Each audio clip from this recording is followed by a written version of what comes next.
Hi, good day, golfers. Today we're going to look at carb tuning basics.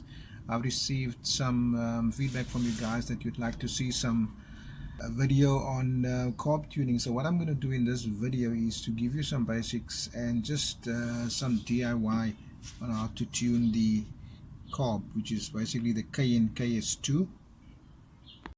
This is a very basic and simple carb to tune. It's not a very complicated carb. It just involves having to turn on two nuts on the carb, and that is basically how your carb tuning is done, but one has to follow a certain procedure. Okay, so those two nuts that I'm speaking about, where one actually does the tuning, are over here. This is the one here, the big brass one at the bottom, and then you have another one here on top. So that is your idle screw, and this one here is your fuel screw. I think it's more commonly known as a fuel screw, but it's actually called an air fuel screw. This is basically what the fuel screw looks like, the air fuel screw. That's what it looks like. You know, it's a longish screw which goes right into the carb as you would screw it in. Now, first of all, before you attempt to do any carb tuning, you need to determine if you have any air leaks. Now, a culprit is the carb base plate, which is this thing over here, the black rubber that the carb sits on. Now, if that thing is not sealed down properly, you won't be able to do a proper carb tune because air will be being sucked in there.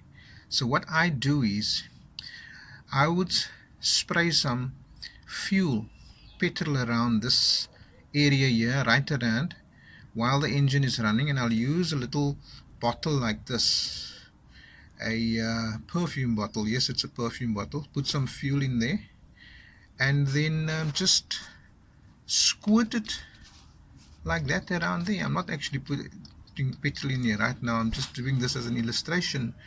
Squirt it around there, and if the engine revs up, then you know that you found a leak. If the engine is constant, then you know it's fine. Also check for air leaks with your servo pipe that comes from the brake booster. This has also got a tendency to leak, and you can suck in air here because it runs right into your inlet manifold. So that's also going to cause a problem when you are going to do carb tuning. There must be no air leaks. Okay, so what you're going to do right from the start is you're going to run up your engine until it's hot, until the fan comes on.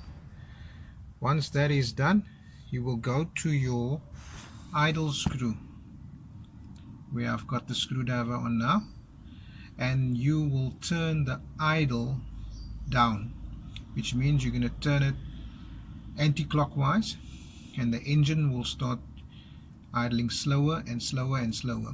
Let it idle slow that it just about wants to cut out, and that's where you stop. If it cuts out while you screw in this idle screw, once it's cut out, then just give it another turn clockwise.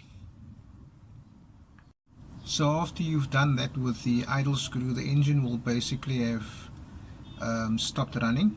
So now with it stopped running, you will come to the other nut here, which is the fuel screw, and you will start turning this one in clockwise, which means now that this nut will go in deeper. So normally you turn it in about 2.5 turns, but when you turn this, be very careful. You don't want to damage that screw, so turn it in as far as it can go, but don't apply too much pressure on it. So now that you got your fuel screw turned all the way in and your idle screw is at its lowest point, you may now proceed to start the engine, and you will notice that it is very lumpy and slow and rough. But at that point, what you do is you go to this fuel screw, you turn this fuel screw out a quarter turn at a time, and as you do that, you will notice the engine starting to become a little smoother every time. You will turn on your idle screw just a bit, just a little bit higher, but that you will leave for later. But you will proceed at a quarter turn at a time with the fuel screw, and you will pick up that the engine is getting smoother and smoother. You will then proceed to the point where you will turn up your idle speed, and it should run at idle at about 8.5 to 9 RPM, and you can check that on your rev counter if it's running at 8.5 and 9 RPM, so that's perfect. That is when you've hit your sweet spot, when the engine is running nice and smooth. That is how simple it is to tune these carbs if you follow the correct procedure. All you need to do now is to take the car for a spin around the block and feel how lovely and fresh it will feel. Well, that's it guys. I hope you enjoyed that segment. I hope it helped you. Like I say, tuning is quite simple, but you just need to follow the procedure. Thanks for watching guys. Please subscribe and like and share.